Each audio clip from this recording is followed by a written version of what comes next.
Bonjour! Alors, cette expérience provient de La science c'est pas sorcier par Yannick Bergeron, des Débrouillards, édité chez Bayard Canada, donc vous le retrouverez dans notre collection à la bibliothèque. Donc, pour réaliser l'expérience, vous allez avoir besoin de 3 assiettes en aluminium, ainsi que des produits laitiers, c'est de l'or avec des produits laitiers. Donc, on aura du lait 1%, du lait 3,25% et on a besoin de crème 35%, donc différents niveaux de gras.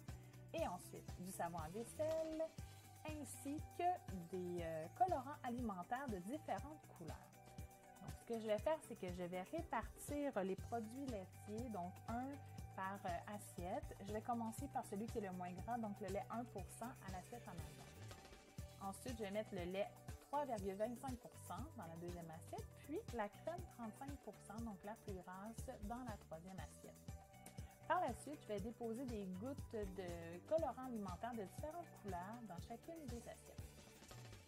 Alors là, maintenant, on va utiliser le savon à vaisselle. Donc, c'est utile de l'utiliser directement avec la bouteille pour avoir l'embout qui va permettre de bien faire couler le savon au centre de l'assiette, donc au centre des couleurs.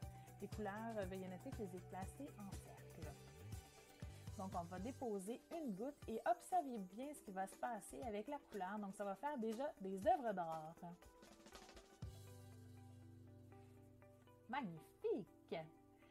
Ensuite, dans le lait, 3,25%. Et puis, dans la crème. Ah! Ça bouge un petit peu moins dans la crème 35%. Donc, ce qui se passe, c'est que le lait, c'est une solution d'eau et de matière grasse. Évidemment, le pourcentage indiqué sur le produit laitier indique le niveau de gras. Donc, le savon est bipolaire, c'est-à-dire qu'il y a une partie qui, à la fois, n'aime pas l'eau. Donc, c'est la partie qui est hydrophobe et une partie qui aime l'eau, hydrophile. Donc, quand le savon va rencontrer la surface du lait, l'eau va s'enfuir rapidement et elle va amener avec elle les couleurs. Sinon, le gras va emprisonner le savon. Le gras du lait va emprisonner le savon. Donc, je vous invite à consulter également notre page Facebook pour voir de nombreuses suggestions de lecture, dont celles que vous voyez sur la photo qui sont pour la chimie et les expériences. Bonne journée!